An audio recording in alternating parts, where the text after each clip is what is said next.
ছাতে শুকুৱাব পাৰি, হাতৰ মুঠিতেই লুকুৱাব পাৰি।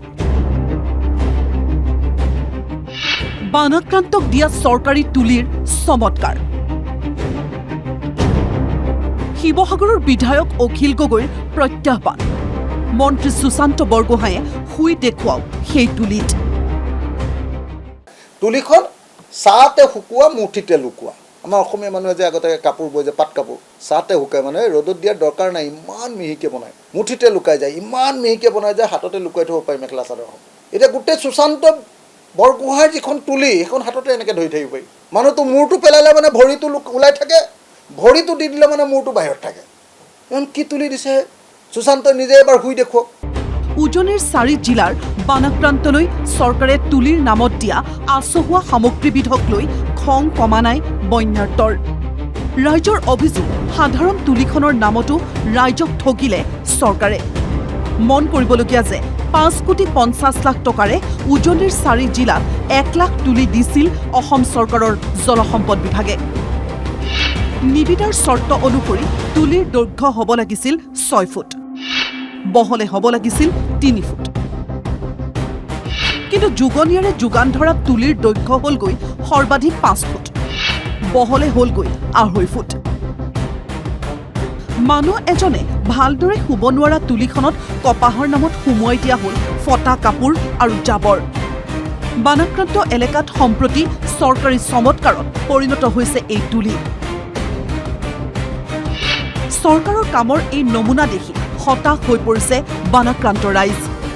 এই তুলিবিলাকৰ যদি এইফালে ৰ'দৰ ফালে মূৰ কৰি চায়, তেতিয়াহ'লে ইপাৰৰ পৰা সিপাৰটো দেখি থাকে। ইয়াৰ ভিতৰত যোনটো কপাহ দিছে, এইটো গছৰ তুলা নে, এইটো ক'ৰবাৰ পৰা কিবা আনি দিছে নে, বেলেগ কাপোৰ কাটি কাটি ভৰাই দিছে নে, একো ধৰিব নোৱাৰি। এইটো যদি চৰকাৰে এনেধৰণৰ তুলি দিছে, তেতিয়াহ'লে এনেকুৱা ধৰণৰ চৰকাৰে তুলি দিয়াতকৈ নিদিয়ে ঠিক আছে। ইয়াতকৈ ভাল ভালটো বেলেগ বেলেগ যোনে ব্যক্তিগতভাৱে দি আছে, তেওঁলোকে দি আছে, সেইবিলাক তদন্ত হ'ব লাগে।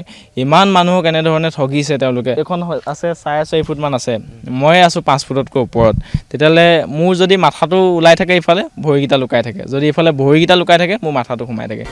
এগৰাকী বন্যাৰ্তই ক'লে, মূৰটো সমানে থ'লে ভৰি দুখন ওলাই পৰে, ভৰি দুখন সমানে ৰাখিলে মূৰটো ওলাই পৰে।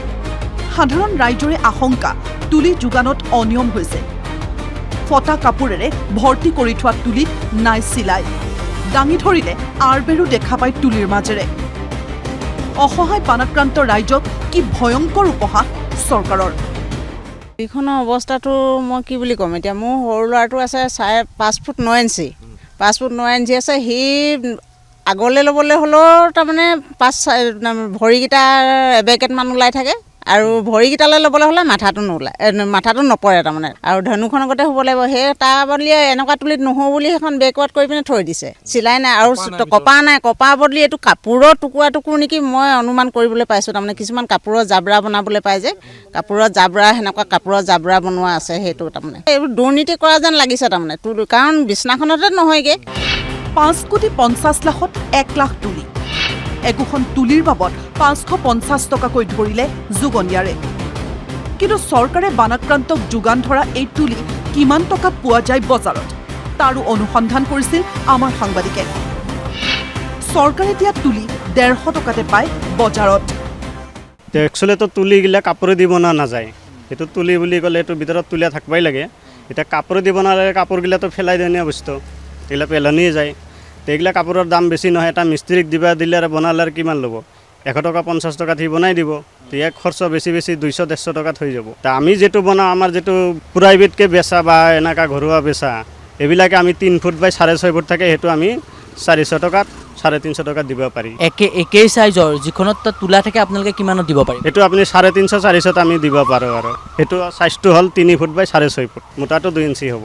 5 ফুট দীঘল, বহল 1.5 ফুট বা 2 ফুট। এইটোত কি কৰিব? এইটোতো মানুহ শুব পৰা নহয়, কাৰণ এনেতো আপোনাৰ ৰেডিমেডত যিবিলাক থাকে সেইটো হ'ল আপোনাৰ 6.5 ফুট বাই 3 ফুট।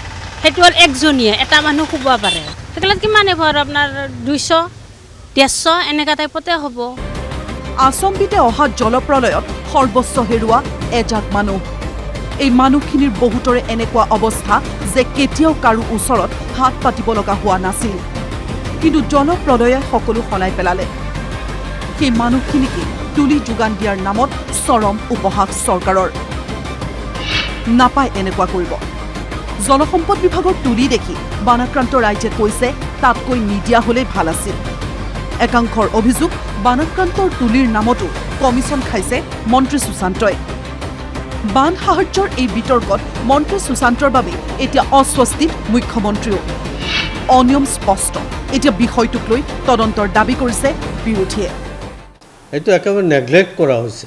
আজি বানপীড়িত মানুহখিনিক সহায় কৰাৰ নামত তেনেকুৱা এটা ভেংগুচালি কৰিব নালাগিছিল। উজনিৰ মহা দুৰ্যোগক লৈ কোনেও হেতালি খেলিব নালাগে। মানুহৰ সেই দুখৰ লগত কোনোবাই খেল খেলিব নালাগে। আৰু মই ভাবোঁ যে বানাক্ৰান্তসকলক সাহায্য যি দিব, সা সামগ্ৰী, খোৱা বস্তু, তাক লৈ কেতিয়াও প্ৰশ্ন উত্থাপন হ'ব নালাগে। তুলিৰ প্ৰসংগলৈ আমি যি আলোচনা কৰি আছোঁ, মই ভাবোঁ যে চৰকাৰে এই ক্ষেত্ৰত স্পষ্টীকৰণ দিব লাগে আৰু এক বিহিত তদন্ত হ'ব লাগে। Bureau report NKTV+।